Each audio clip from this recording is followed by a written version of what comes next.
Hello everyone, my name is Elliot Geltz and today I have a very special video for you.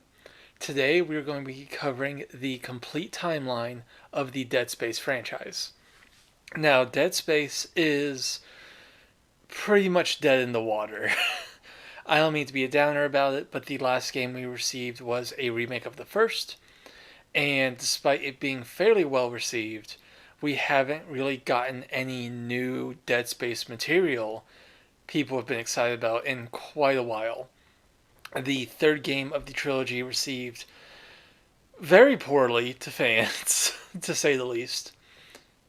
And as far as anyone knows or is aware of in the community, we're pretty much done. The franchise is seen by most as having wrapped. That is unfortunate, but it means we can give the complete timeline now from the very beginning of the series with the first game to the very end with the third game. It's important to note that there are tertiary materials like webcomics and secondary games like Dead Space Extraction, but these things don't really give any fleshed out lore that contributes to the series or the setting. They're mostly just stories of other characters enduring outbreaks of necromorphs. They don't contribute anything new for the most part. As far as we're concerned with this video, we are only going to be covering the events of Isaac Clarke's adventures, from the beginning of the first game to the end of the third. I will mention things from tertiary materials if they're relevant. So, taking it from the top, with the very first game, our story starts with Isaac Clarke, an engineer, in the year 2508, as a part of a team of 5 people that is going to investigate the USG Ishimura, a planet cracker mining ship that has gone silent and not responded to any form of communication for quite a while. So, this team is being sent to investigate and find out what's going on. Isaac Clarke's girlfriend, Nicole, is on board the ship as a doctor. And one of his goals personally is to find her and make sure she's okay. The rest of the team consists of Security Chief Zach Hammond, Computer Specialist Kendra Daniels, and 2 other unnamed, as far as I know, security officers, which is very unfortunate for them. That does not bode well. The most dangerous profession in all of fiction is being an unnamed security personnel in a horror story. That is awful for you. That is up there with being a mentor figure or being the parent to a rogue. Like, you are 100% guaranteed to die.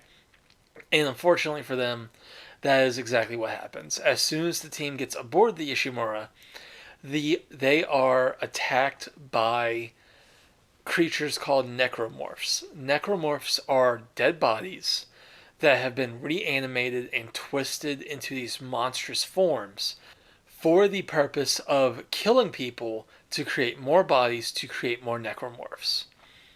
In the attack, Isaac gets separated from the rest of the group, but he manages to escape. He then arms himself with a piece of engineering gear.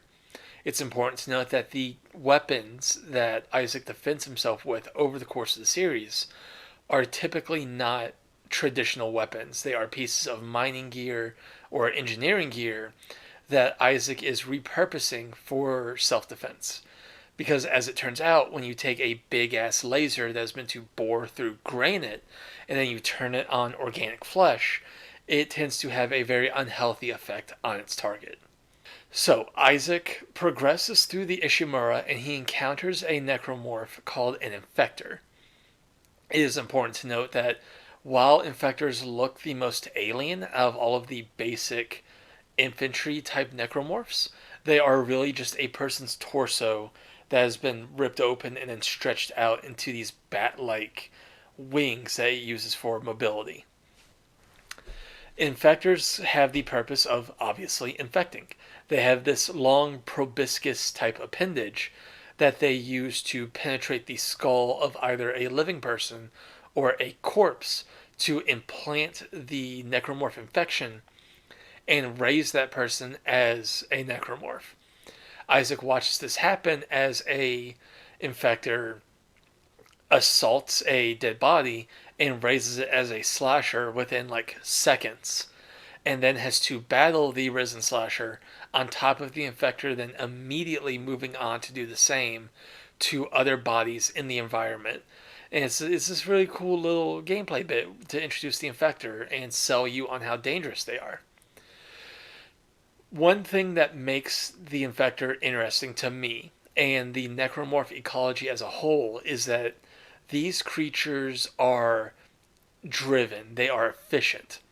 When a necromorph outbreak first occurs, infectors are typically one of the first necromorphs seen.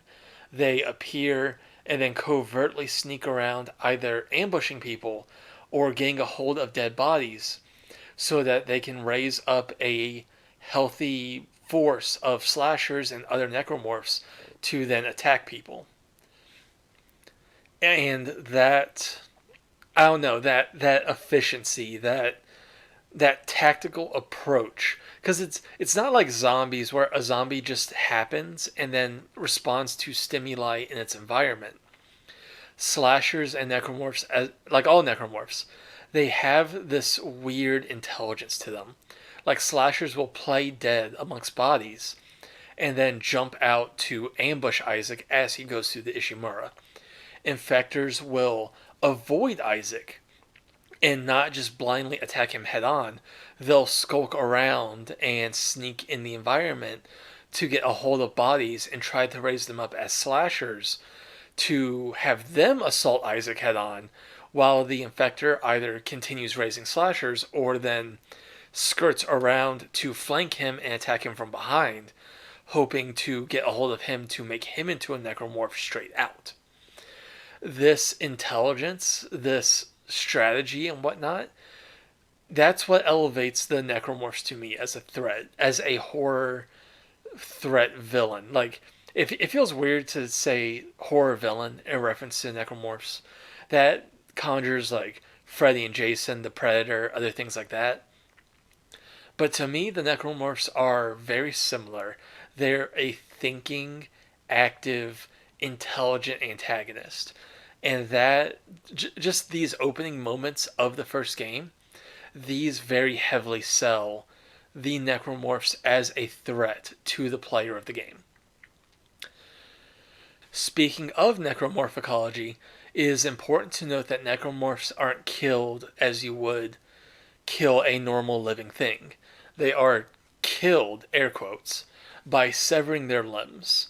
It is driven very early on into the player from logs and notes they can find in the environment from survivors who managed to figure this out all too late to save themselves, but left messages to help other people saying, these things don't die normally, you have to hit their limbs and break those off to kill them.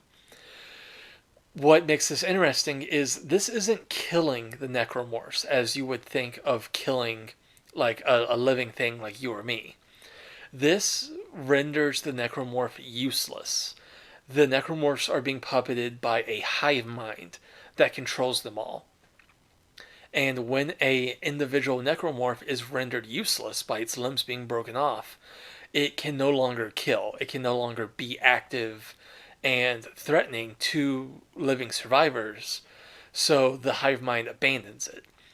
Its flesh can still be congealed and broken down into the flesh moss you see covering environments. But aside from that, the unit is rendered inert. It's no longer of use, so the hive mind just drops it. This means that no necromorph actually dies in a biological sense unless they are totally atomized, like you see happen at certain points with threats like the Regenerator that can only be disabled through being entirely down to the tiniest cell completely destroyed. Aside from that, the ones you just kill throughout the combat engagements of the game are not really dead. They're just being rendered and broken down to the point that they aren't useful in the attack of the necromorphs. This weird biology of theirs is kind of what doubles down with their intelligence to make them just a nightmare level threat. Because think about it. They have this very stark, intelligent, tactical approach to how they get a population up when they first appear. They also have this very bizarre biology where being puppeted dead bodies, they can't really die. They have to be disabled. This means that all of the training the security personnel of the Ishimura went through when they were first issued guns was probably something we would see in the real world. When you have a target, you aim for center of mass, the torso, and if you can, the head, because in a normal living thing, shots to there drop them like it's hot. But that doesn't really do much for necromorphs. In gameplay, you can kill a necromorph through body shots by just hammering it because that's how damage in a video game works. But technically speaking, that just wouldn't work. You would have these lines of security personnel trying to hold back the necromorphs, shooting for center of mass, and doing nothing as they get slaughtered with no idea as to why. And it would only be once most of the population is killed and converted that most of the survivors finally understand the rule of the limb breaking, and by that point it's too late. There are too few people left, and everyone else is either dead, having become a necromorph, or will be made a necromorph over time. So this 1-2 shot of their intelligence and the way their biology works, it's horrifying. This is easily one of the scariest threats in all of fiction. Like, it's up there with the Flood and the Tyranids and all sorts of other shit. It's horrifying. I would never, out of all fictional settings, Dead Space is like number a billion on my list. Is so far down of the list of places I would want to go in fiction. This sucks. So anyway, moving on with the narrative. Isaac progresses through the Ishimura, repairing things as he needs to progress. He repairs the tram system so that he can travel from one part of the ship to another. He restores life support functions to different areas. He performs tasks that help Zack and Kendra. I almost forgot her name. I'm sorry. He performs tasks that help Zack and Kendra in their efforts elsewhere in the ship to try and investigate what's going on. Deeper in the Ishimura, Isaac encounters a survivor by the name of Dr. Kine. Dr. Kine believes that an object called a marker is responsible for the necromorph outbreak.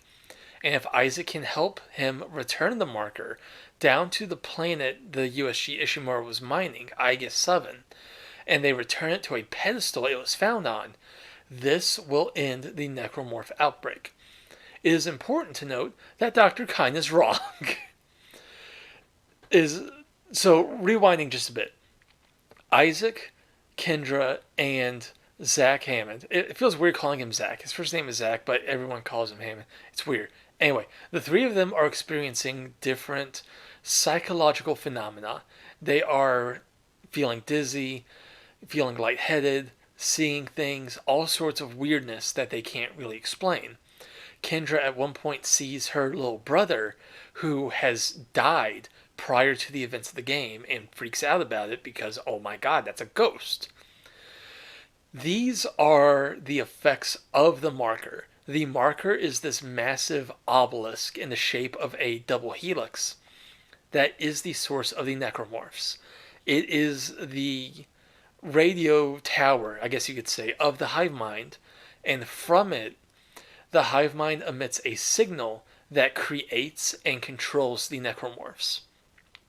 In the range of this signal, any dead body will become a necromorph, either one of the basic slashers or other phenotypes or an infector, most likely, when the outbreak first begins.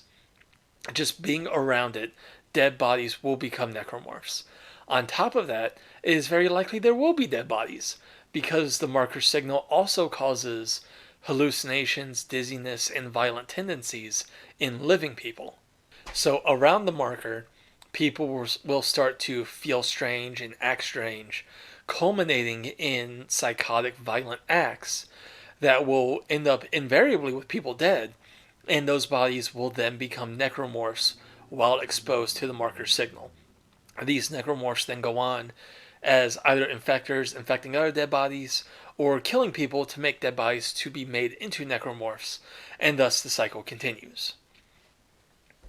The signal from the marker is deluding Kine into believing returning the marker to its pedestal will end the necromorph outbreak. What it will really do is cause a convergence event. Now, what a convergence event is, we will get to. But for the time being, it's just important to know that Kine is being lied to. He is being manipulated by the marker to inadvertently create a convergence event. And Kine is inadvertently manipulating Isaac into doing the same by convincing him it will end the outbreak when really it would just make it worse. So, Isaac escorts the marker down to Aegis 7, where he works to bring it to its pedestal, fighting through necromorphs along the way. However, Kendra stops him. Kendra drags forth a doctor named Elizabeth Cross, another survivor. And under the marker's influence, Isaac and Elizabeth Cross have been manipulated through the psychosis the marker is causing. So the marker was causing Isaac to see Cross as Nicole, his girlfriend. And the marker was at the same time making it so that Cross saw Isaac as a loved one of hers. I believe her husband, but I forget. The point being, it was using their respective psychoses to trick them into doing things and performing tasks that brought the marker closer to its pedestal so it could begin convergence. Kendra disrupts this and kills Cross. She also kills Kine. She murders 2 people. That's a thing she does. Isaac is then forced by Kendra to finish watching a video Nicole had sent him. It's the video he is watching when their shuttle first approached the Ishimura. And Isaac finally confronts the truth that at the end of the video, it is a parent Nicole is recording it during the necromorph outbreak, and she commits suicide to avoid being killed by the monsters. Isaac had lied to himself and deluded himself into thinking Nicole could still be alive, and that was why he was searching for her this whole time. That denial being what the marker took advantage of to make him do what it needed him to do. Kendra forces him to confront all of this before trying to leave with the marker, because she is secretly an agent of EarthGov, the one world government that controls all of Earth and all of the human colonies out in space. She has been working for them the entire time to retrieve the marker for EarthGov's means. What those are, we will see later. Right now, it's just kind of important that she's working for them. As Kendra tries to leave with the marker, looking to leave Isaac behind, a massive, massive creature called the Hive Mind. So this is kind of confusing. This massive Goliath Leviathan organism, this massive necromorph, is called the Hive Mind. That's its title as the final boss of the first game. It is not the same as the Hive Mind that is the collective sapience controlling all of necromorphs and using the markers to emit the signal. These are 2 separate things. It's just kind of like the Hive Mind is where most of the Hive Mind boss is where most of the Hive Mind collective's control is at that moment. It's very weird. It's a terrible name. I'm not the one that wrote this. Don't get mad at me for it. So this massive Titan necromorph attacks Kendra and kills her. And it's a very important moment in Isaac's characterization, because Isaac is, in the original game, a silent protagonist. He doesn't say any spoken line over the length of the game, aside from like the pain grunts from when necromorphs do damage to him in combat. In the remake of the first game, they give Isaac more of a speaking role. So when the team encounters a technical issue, like destroyed life support systems or the faulty tram system, is in the remake Isaac that suggests he go and repair something or speaks a bunch of engineer jargon to explain what the problem is and how he can fix it.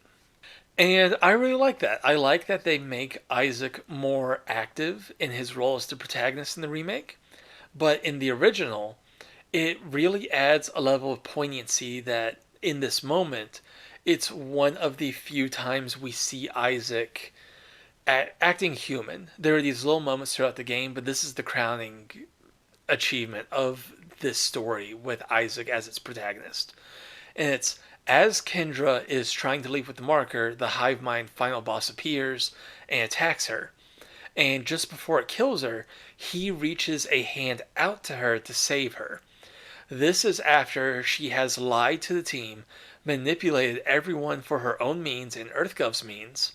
She has gotten Zack killed. She technically got the other members of the team killed. She almost gets Isaac killed just by bringing him here, let alone trying to abandon him on Aegis 7.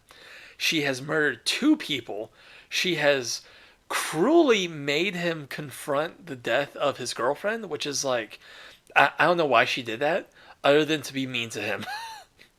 And even after all of that, when her life is in danger, Isaac still reaches out to save her. And I really love that moment, and I love that characterization of him. That even after everything she's done, he is still enough of a hero that he doesn't want to watch her die to a necromorph monster, and he tries to save her. I love that. That's fantastic storytelling. That moment was what sold me on the series. Like, obviously, it's the end of the game. I had gotten the game and played it to its end. I was finding things I enjoyed about it throughout, and it was a interesting, unique game experience. But as far as Isaac as a protagonist and the story and narrative of Dead Space, it was this moment that hooked me and made me care about Isaac and where his story goes. That was forever ago, like over a decade. And I still remember it fondly. That's how powerful that moment is, at least to me. So anyway, Kendra. Kendra does not reach him in time. She fails to grab his hand, and the hive mind smushes her and throws her against the wall. Cue boss fight. The hive mind is the final boss of the game. Isaac does battle with it and manages to kill it. As the hive mind falls back into its pit, dying, the tectonic load of Earth, that not literal Earth like our planet Earth, but rock and soil and minerals that the Ishimura was mining from Aegis 7, it releases and drops back down. I don't know if you're familiar with the science of physics in any way, but when a very, very, very big chunk of rock hits a planet, bad things happen. The falling debris destroys the marker, destroys what's left of the hive mind, and Isaac just barely manages to escape as this destroys Aegis 7. I'm pretty sure it destroys the planet. I may be wrong. It's not really important, the distinction between the two. It does destroy the chunk of the planet Isaac is at. That's what's most important to the narrative, is that he barely escapes like a chunk of rock the size of the Himalayas falling on the planet. I forget if it specifically destroys Aegis 7 itself. I feel like it would. We're going to say it did, because it makes for a cooler ending.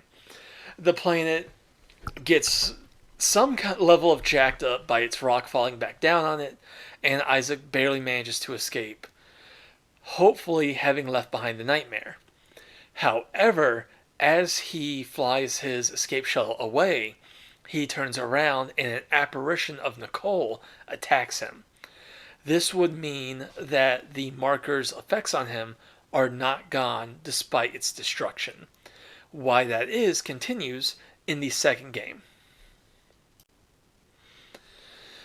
The second game starts with Isaac in a mental hospital, which is just a hell of a start. Isaac's shuttle was found by EarthGov, and he was recovered and taken to Titan Station, a space station that was built to replace the moon Titan, one of Saturn's moons, after it was destroyed, being cracked open and mined for resources. If it hasn't been sold already, the humanity of this setting is undergoing a resource crisis.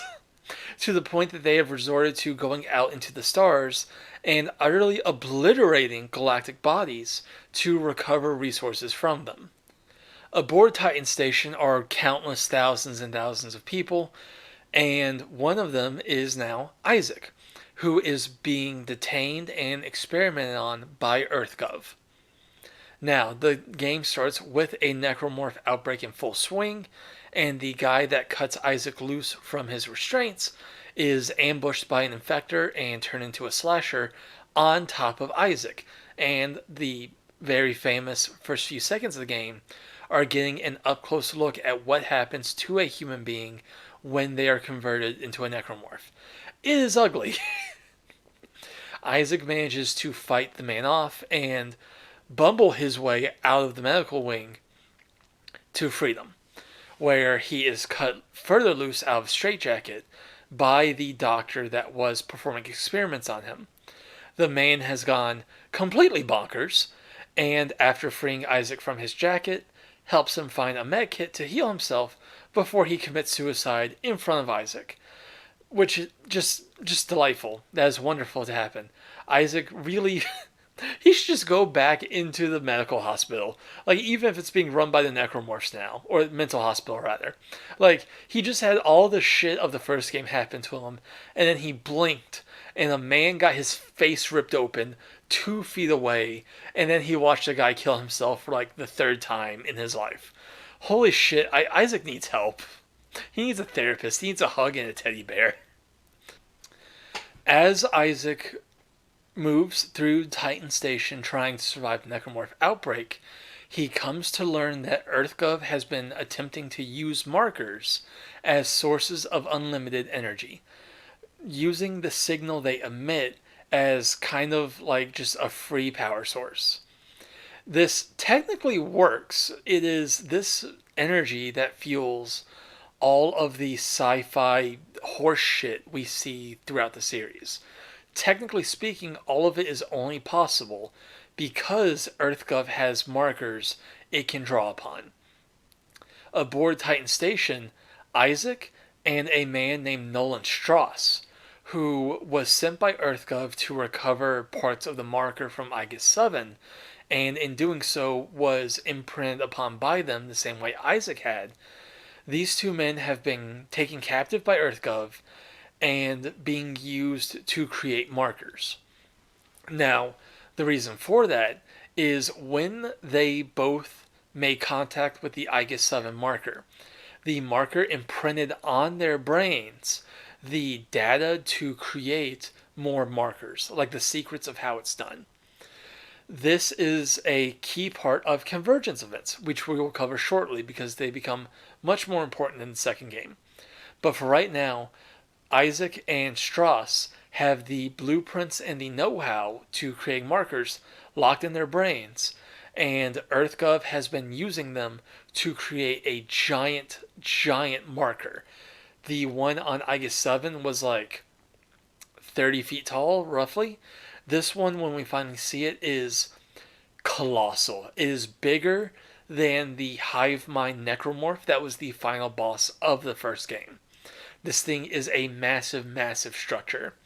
And for 3 years, it turns out, EarthGov has been using Isaac and Strauss to build it and giving them giving them drugs to cause anterograde amnesia so that they don't remember what they're doing.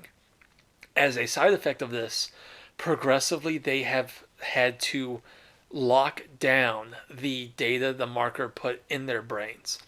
It has been getting harder and harder to bring it out. To that purpose, EarthGov built a machine that drives a needle into their eye to draw the data out.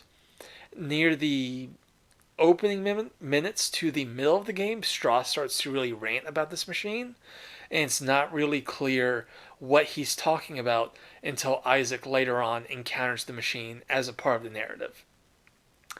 Isaac encounters Strauss, and he also encounters Ellie Langford, another survivor, and a shuttle pilot for EarthGov, who, after all of this, is pretty fed up with EarthGov shit. Over the course of the game, Isaac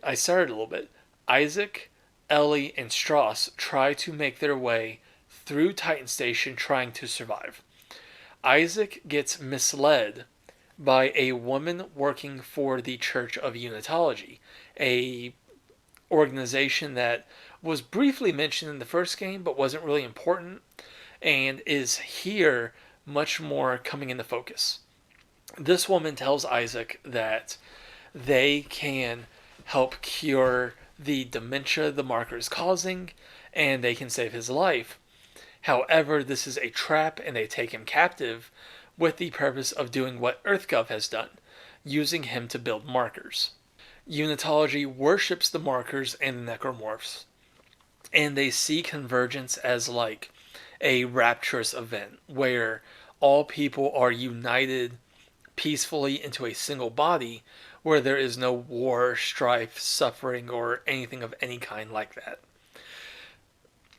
Technically, they're right. to their credit, that's not a lie. It's just there's a whole lot of important information in the fine print of that contract when they say that. Anyway, this woman and the unitologists take Isaac captive. However, a EarthGov gunship attacks their base and guns them down, letting Isaac escape. Isaac progresses through Titan Station, suffering visions of Nicole caused by the Titan Station marker. Because the marker is so much larger and so much more powerful, the visions are significantly more intense, with the apparitions of Nicole actively berating Isaac and saying awful things to him, and at times even attacking him, and it looks like the apparition is physically assaulting him when really he is losing touch with reality and coming close to killing himself under the marker's influence. Unfortunately for our protagonists, Isaac holds up well to this stress, but Strauss doesn't. He continuously suffers more and more under his visions until at a certain point he snaps entirely. He attacks Ellie, taking out one of her eyes with a screwdriver, and after she fights him off, he attacks Isaac, and Isaac unfortunately has to kill him in self-defense. This leaves Isaac as the only engineer of the marker left. Near the end of the game, when they finally find an escape shuttle, Isaac tricks Ellie into getting in ahead of him, at which point he locks it and puts in coordinates that will carry her to a point where she can be rescued. While he wants Ellie to get away and escape from the outbreak without being murderized, Isaac recognizes that he has a responsibility to destroy this marker. Otherwise, whatever convergence is will come to pass, and he doesn't want that to happen. Whatever awfulness the necromorphs have as their goal, he wants to stop. He sends Ellie off in the escape shuttle, and he follows visions of Nicole that have now turned kind of sweet and human, and are saying very cryptic things about making them whole and finally reuniting. Isaac takes this to believe the visions of Nicole are just in his head and they are driving him to do what's right and destroy the marker. However, this is, once again, the marker causing visions that manipulate Isaac into doing what it wants. Isaac proceeds through Titan Station until he finally gets back to the marker, believing he will now do something to destroy it. However, this just triggers a convergence event. Now, what is that? We've now spent 2 games with this as the supposed end game of the necromorphs. What the hell does it mean? We still don't fully know. However, we do have the basic components of what is needed to trigger one at this point in the narrative. You see, a convergence event needs 3 things. It needs a marker, it needs the engineer that built that marker, and it needs a lot of dead bodies. It needs a metric shit ton of organic matter. All of these things need to be brought together. This is why the marker is manipulating Isaac into pressing through Titan Station, while at the same time directing necromorphs to kill him and giving him visions that will potentially have him kill himself. Because it doesn't necessarily need Isaac himself, it just needs the data in his brain to be reunited with the marker he built and enough dead material to trigger convergence. So if Isaac dies and his body gets made into a necromorph, the marker can just walk him to the marker just without any issue. That also completes its objective. That's why the necromorphs are hostile to him, and at the same time, the marker is pushing him to do what it wants him to do.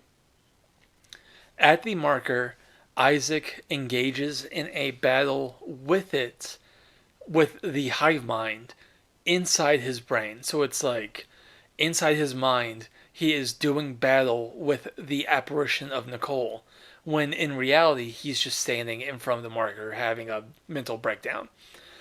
If he loses this battle inside of his mind, the marker will take full control of him, make him kill himself, and then integrate him into a convergence event. However, this is not what canonically happens. Canonically, we win this final fight. Isaac overcomes the hive mind, and in doing so, this causes the marker to implode. So when a convergence event takes place, the engineer that built it is brought to the marker alongside all this dead material, and the three pieces coming together triggers this moment where the engineer can fight back the hive mind's influence. And if he wins, this puts a block to the convergence event. The marker will implode. This breaks the control it has over all of the necromorphs. And this is it. This is what Kyne thought would happen in the first game. This is the means of stopping a necromorph outbreak. Otherwise, it's just this, logistically speaking, it is impossible to stop a necromorph outbreak aside from a moment like this. It is entirely on the engineer that built the marker to have this moment, do battle with the hive mind, and break its control to destroy the marker and take its control away from the necromorphs. This is the only way to do it. Isaac defeats the hive mind, implodes the marker of Titan Station, and consigns himself to his death as the station falls down around him, having the satisfaction of having made it. Whatever convergence results in, which we still don't know, he stopped it. He saved the day. Whatever awfulness was going to come to pass, he put a stop to, and he is content with himself. However, his story is not over. Ellie, as the 4-star badass she is, swoops in with the escape shuttle to save him at the last second, and together they escape. And that concludes the events of the second game. We finally know what a convergence event entails, even though we don't know what it results in. And Isaac successfully put a stop to it, and he and Ellie escape safe and sound. And that's the end of the second game. Now, moving on to the third and most contentious entry in the franchise. I'm going to just say outright that I'm not going to dunk on the third game or speak ill of it as much as I can. A lot of people take umbrage with gameplay choices and story choices that came with the third game. That is its own topic. Why the third game failed and why people didn't like it is its own thing. I'm only going to be talking about the relevance to the lore and the narrative as much as I can.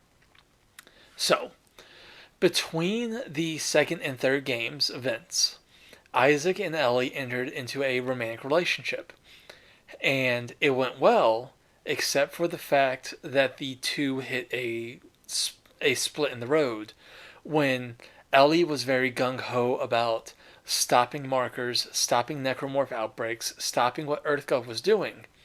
And Isaac started to fall into a kind of depressive spiral where he still had the marker codes in his head from the marker on Aegis 7.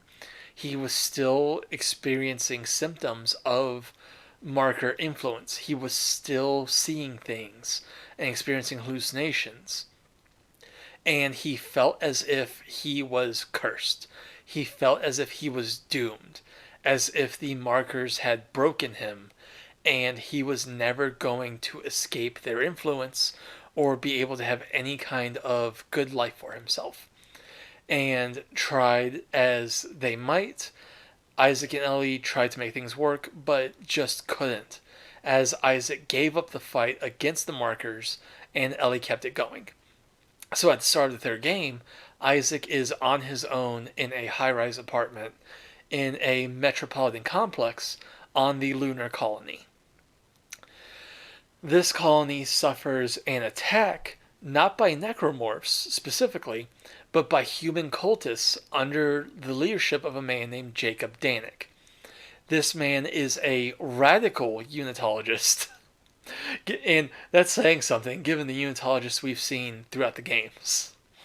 He is taking a very overt, violent hand to EarthGov, trying to destroy them, trying to secure markers to create convergence events. Because he and his people worship the markers and believe convergence to be their ticket into some kind of paradise. Isaac, in his apartment, is assaulted by two men, John Carver and Jacob Norton? I think his name is Jacob as well. Hold on a second. Robert Norton. Jacob was Hammond in the first game, which I skipped over it because Hammond's not really important. Hammond died. Kendra killed him. The poor bastard. He's the leader guy of the team, and his death was so important I forgot to mention it until I got to the third game when I accidentally said his name for someone else. Anyway, in his apartment, Isaac is assaulted by a John Carver and Robert Norton, two EarthGov soldiers who were working with Ellie to investigate a planet called Tau Volantis. When Ellie went to the planet itself, she disappeared along with her team. And they have come to Isaac because he has experience dealing with markers.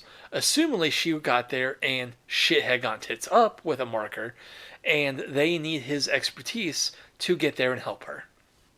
While he's reluctant to get involved with markers again, Isaac jumps at the chance to go with them when they mention Ellie's in danger. The group go to flee from the lunar colony, but Isaac ends up captured by Jacob Danik, who reveals his crazy bullshit to him and almost kills Isaac, but Isaac escapes and then rejoins with Carver and Norton, and the three of them then flee the colony in an intro sequence that is contentious to the fandom, to say the least. The three get to Tau Volantis and find Ellie and her team. They have been investigating a detachment of EarthGov's military that had arrived at Tau Volantis and was investigating it themselves several centuries prior to the modern day. So by this point, we're up to the year roughly 08, 1, 2, 3, like 2512, 2515, somewhere in that range, the 25 teens. 300 years prior or so, EarthGov had found Tau Volantis and was messing around on it. Ellie and her team are investigating what that detachment of EarthGov was up to. With Isaac's expertise in deciphering marker scrawl, the raved scrawlings of people under the influence of a marker signal, which at this point Isaac has a great deal of experience doing it himself for many years now, and deciphering the scrawlings of other people subject to marker signals. He figures out that the marker buried in Tau Volantis was manipulating the EarthGov agents there to turn off some kind of machine. It doesn't say specifically what it's doing or why the marker is beset by it so, but this machine, whatever it is very important to the marker, and just like it had manipulated Isaac and other people previously, it was trying to manipulate this sect of EarthGov agents into turning off this machine. Obviously, something that is harmful or dangerous or at least important to the marker is important to Isaac, Ellie, and their team, and they want in on that. So they go down to Tal Volantis to investigate, figure out what this machine is, and figure out why it's important to the marker hive mind. At this point, it's important to note that in the time since Isaac and Ellie broke up, she has begun a romantic relationship with Robert Norton, the man that went and dragged Isaac to this mission. At this point, Norton believes they should just run. There is clearly a marker at play here. There's clearly the risk of a necromorph outbreak. They shouldn't be messing with this at all, and he would rather everyone just pack up and flee to somewhere safe. Normally, I would call him a smart guy. That seems like the smartest thing to ever suggest or do in any horror setting ever. However, this is Dead Space, and there is nowhere safe to flee, as we will see by the end of the third game. So everyone else just kind of ignores him and proceeds with the mission. Down on Tal Volantis, they discover a massive, like, hive mind-esque from the first game necromorph creature called a Nexus. The Nexus has some kind of data embedded in its brain, like the marker codes in Isaac and Strauss's brains. The Nexus has more information related to the machine and why it's harmful to the marker embedded in its goop. And the team begin the research to extract that information and learn more. However, during this process, Jacob Danik shows up with his cultists, and they attack the groups, splitting them into Isaac, Carver, and Norton, and Ellie and the rest of the scientists accompanying her. When Danik confronts Isaac and his splinter of the group, he reveals that Norton led him here. Norton getting jealous of Isaac and Ellie's pre-existing relationship, believing Isaac is only there to try and steal Ellie back. Norton thought he could bring Danik there, give him Isaac as a means of appeasement, and Danik would let Norton and Ellie and the rest escape safely. Norton is stupid. Danik reneges on his deal and plans on killing everybody, but Isaac fights back and manages to both get the stalemate of Danik holding them hostage broken so he, Carver, and Norton can fight, and also wakes up the Nexus, which manages to get between them and Danik so they're safe from the cultists. But now they have a massive necromorph to fight, so it's boss time. Isaac manages to kill the necromorph, meaning that the data it had cannot be used, and they have to go elsewhere. However, before they can act on any more leads, and before Isaac can get back with Ellie and the others, Norton turns on him. Under the influence of the marker's signals, Norton believes that Isaac is responsible for everything that's gone wrong, and if he can just kill Isaac, everything will be fine. And unfortunately, Isaac is forced to kill Norton in self-defense. When Isaac regroups with Ellie and the others, he has to tell them what happened, and at first Ellie doesn't believe him that it was in self-defense, but like 5 minutes later, she comes around and believes him, and they reconcile. So they're back together again. And that whole love triangle loop is closed and was rendered totally pointless to begin with. As the group investigates Tal Volantis, they find an EarthGov research facility where EarthGov had discovered an alien named Rosetta. In Rosetta's biology, she carried memories of what Tal Volantis was like, what the native population of aliens and whatnot were like prior to Tal Volantis becoming a frozen wasteland as a result of what they did to defend themselves against the marker. Isaac and the team used the EarthGov equipment present to extract these memories, and they see that, like Earth is dealing with now, the Tal Volantis native aliens discovered a marker, underwent all the horseshit of a necromorph outbreak, and a convergence event took place. This resulted in the creation of a brethren moon. A brethren moon being the final end goal of a necromorph outbreak and the final result of a convergence event. So, coming back to our board, what do these three things make at the end of a convergence event?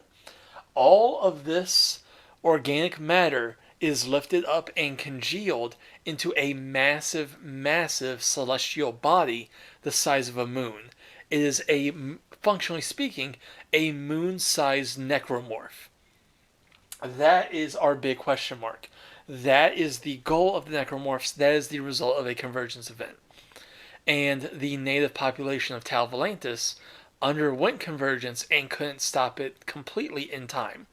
However, they did manage to build a machine that could create this global ice age that froze Tal Volantis and froze the Brethren moon their convergence event had created before it could be completed. That moon is the moon that is now orbiting Tal Volantis.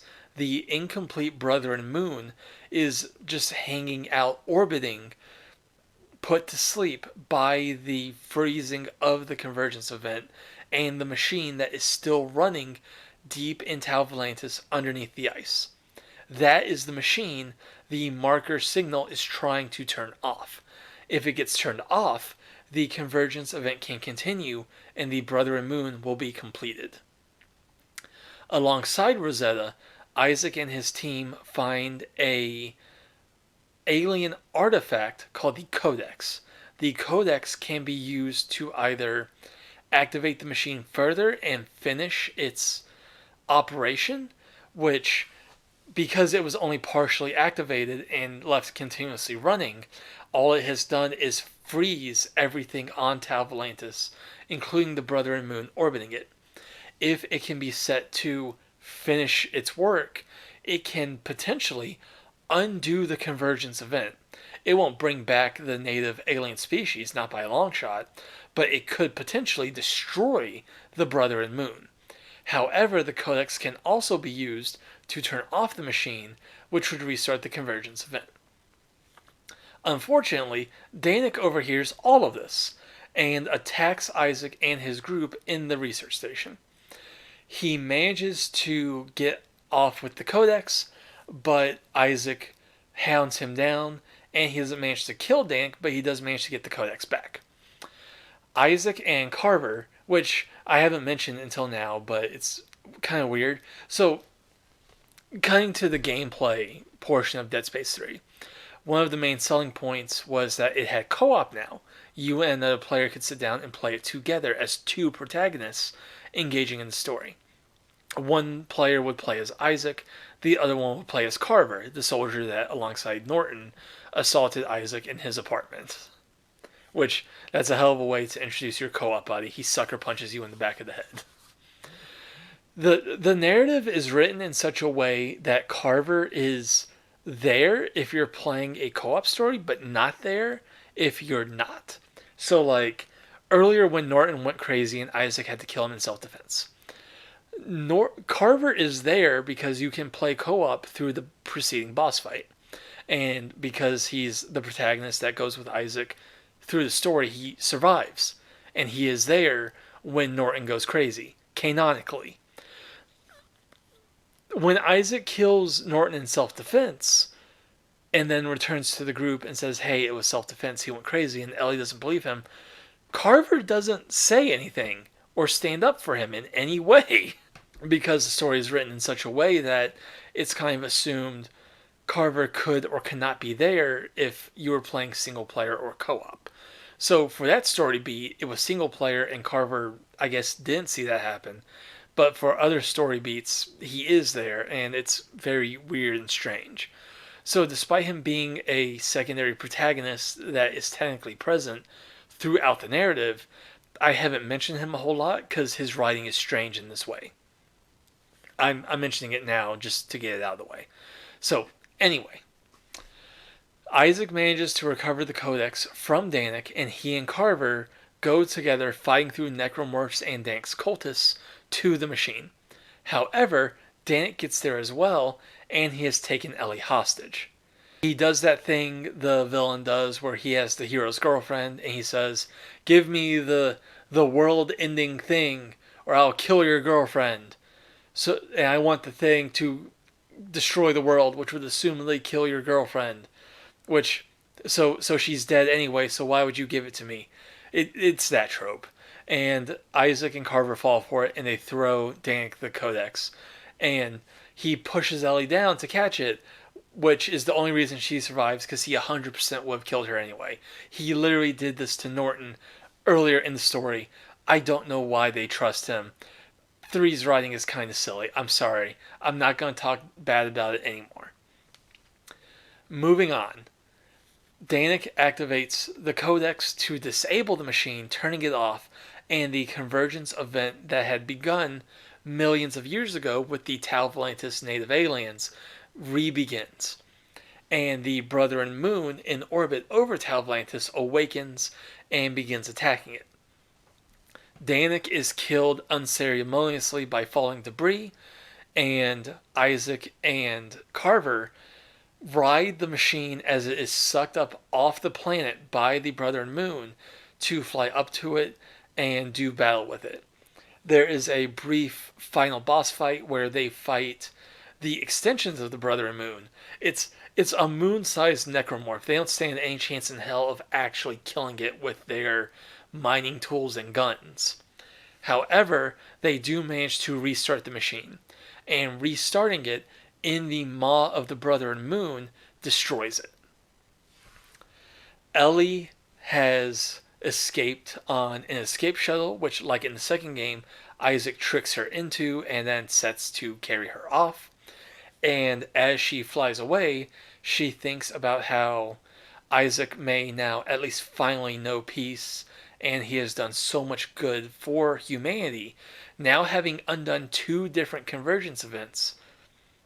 And she is just grateful for everything he's done in the wake of his assumed death. However, over her communication device, she hears breathing, and she then hears Isaac saying her name. This cliffhanger to the end of the third game being the hint that Isaac survived this. Dead Space 3 had a DLC expansion called The Awakening, where it is revealed Isaac and Carver survived the machine being activated and destroying the Brethren moon, and like Ellie's escape shuttle, managed to get away.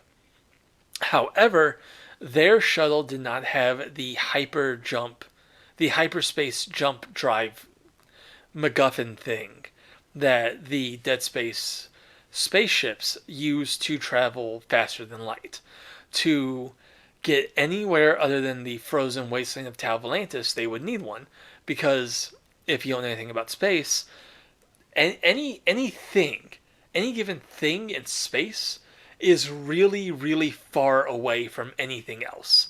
And the only way to reasonably move from one place to another is to move faster than light. So they will need a drive that can make their ship move faster than light.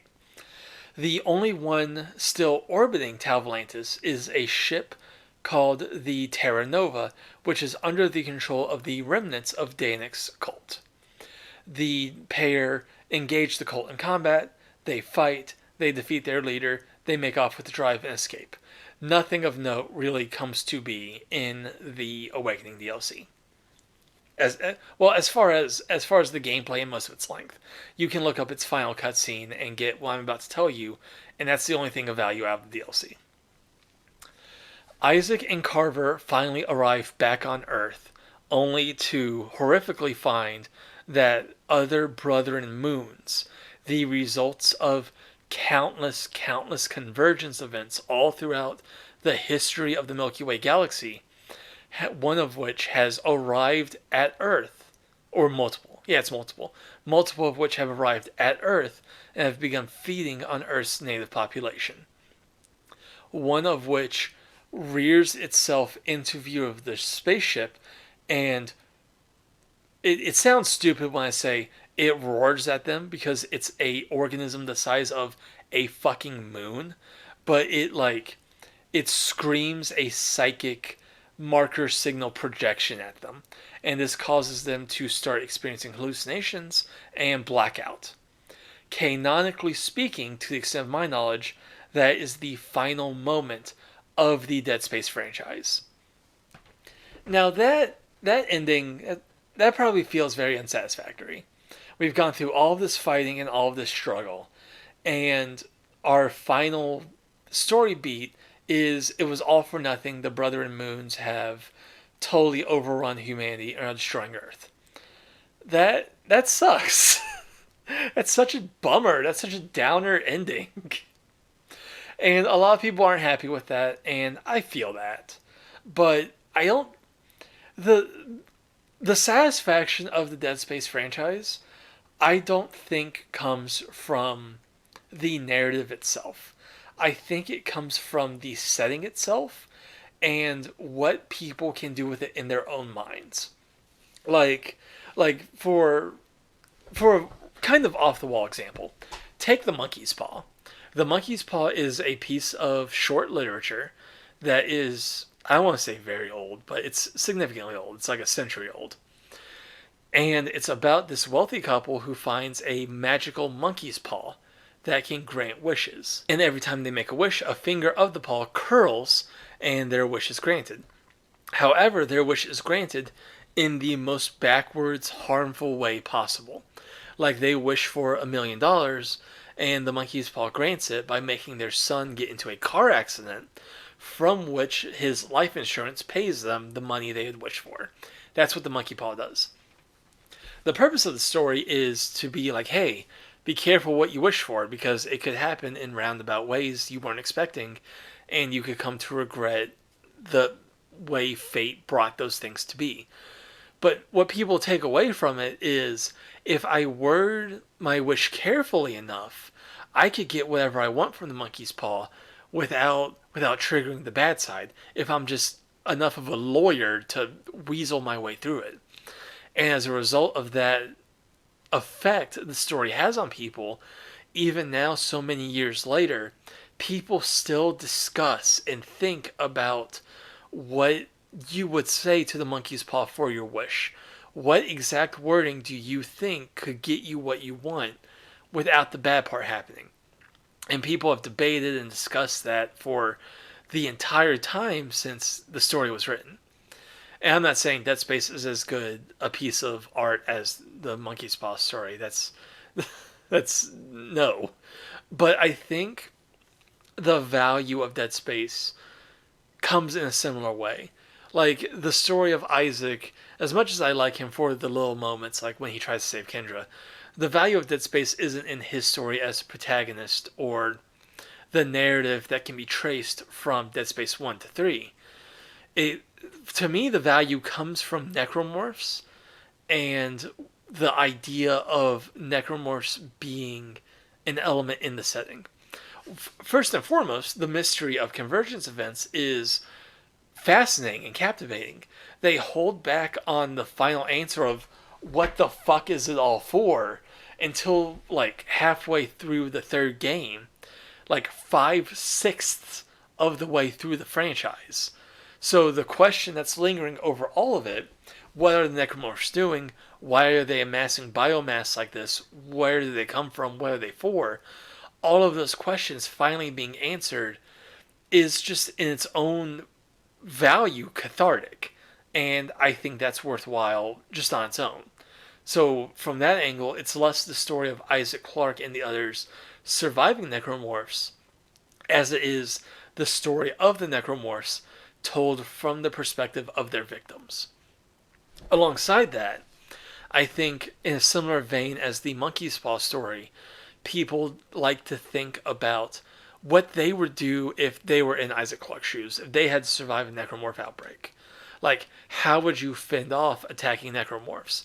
What could you do to take the remaining human population in the wake of an attack and potentially organize them to fend off the attack? Because if you could hypothetically get a number of people coordinating, like Isaac pretty much on his own, like he works with Ellie, I forgot her name. he works with Ellie and Hammond and a couple other people throughout the games, but really he's on his own.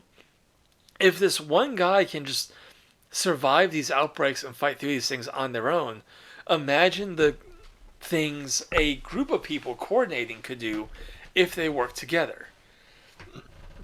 And on top of that, the Brother and Moons are this very unique antagonist in fiction as a whole because they are a unbeatable galaxy-wide threat. Like, even if you could, like Isaac Clarke, break a necromorph outbreak, if you could finally confront the marker, destroy it, overcome it in your mind, and break its control on the necromorphs and undo a convergence event, or even like on Tau Volantis, use alien tech to break a convergence event mid occurrence and undo the creation of a Brother and Moon, that was highly unique to their circumstances.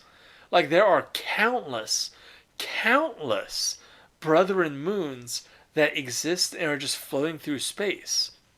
Which, just to recap, the full life cycle of the necromorphs is a Brother and Moon will create a black marker. The red markers we see throughout the series are man-made markers.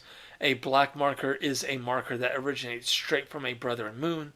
The only difference being, for a convergence event to happen, a red marker needs the engineer of the sapient species that was under the control to make it, to create a convergence event, whereas a black marker does not, because its engineer is a Brother and Moon. If a black marker generates its signal and takes control of a sapient population of organisms, it just needs to cause them to kill each other and become necromorphs, killing more of them until enough biomass congeals around the black marker, and then it pops off into a Brother and Moon. When a sapient race, under the effects of a black marker, starts constructing its own red markers, those red markers need their engineer to trigger a convergence event. That's the only difference between the two. Anyway, the full life cycle of the necromorphs is a Brother and Moon will create a black marker, fire it off into space in the direction of a planet or a moon or something with the potential to create biological life. And countless millions and millions of years later, evolution will generate a sapient species that the marker can exert its influence over. They will create red markers, and they will create convergence events that will generate more Brother and Moons. That is the full life cycle of Brother and Moons and necromorphs. So, getting back to my original point, the Brother and Moons are this unstoppable force. Like, you can't nuke a moon into not existing anymore. You can't. There is no weapon as far as the EarthGov of the Dead Space setting or anything we have in the real world that could ever contest the Brother and Moons. So the thought experiment of how would we deal with this? Could the Warhammer 40k setting or the SCP setting or various other fantasy or sci-fi settings, what would happen if those settings had to deal with Brother and Moons? What would happen if we in the real world had to deal with Brother and Moons? That thought experiment is interesting, and it makes for interesting discussion that will continue to spawn more discussion as long as people are interested in it. Because as writers create new things, the Dead Space fandom can always go, how would this handle a necromorph outbreak? How would this handle the Brother and Moons? A lot of people are very dissatisfied with the sputtered out end of life with the franchise. A lot of people are very dissatisfied with Dead Space 3 having killed the franchise. I think it's safe to say we will not be getting any new anything with Dead Space, and that makes me sad. However, Dead Space has these very interesting aspects to its setting and to its lore that we can continue discussing in light of other things like this functionally until the end of time, as long as we continue holding on to our interest in this very captivating, very frightening sci fi setting. And I don't know about you, but I'm still wildly interested in this. I've been talking about it for like 2 hours now. So, yeah, that's the full timeline of Dead Space. That's why I love it. And if you've never engaged with it or tried these games and you like horror, I suggest you give them a try. I've just spoiled the entirety of it. You should expect as much with a timeline video by now. But even knowing all of this, the minute to minute experience of being in Dead Space and playing these games is still very much worth your time. And if you haven't experienced that already, I highly recommend you do because I love it and I hope you love it. My name is Elliot Geltz, and I appreciate you spending this time with me. Thank you very much. And I will see you later. Goodbye.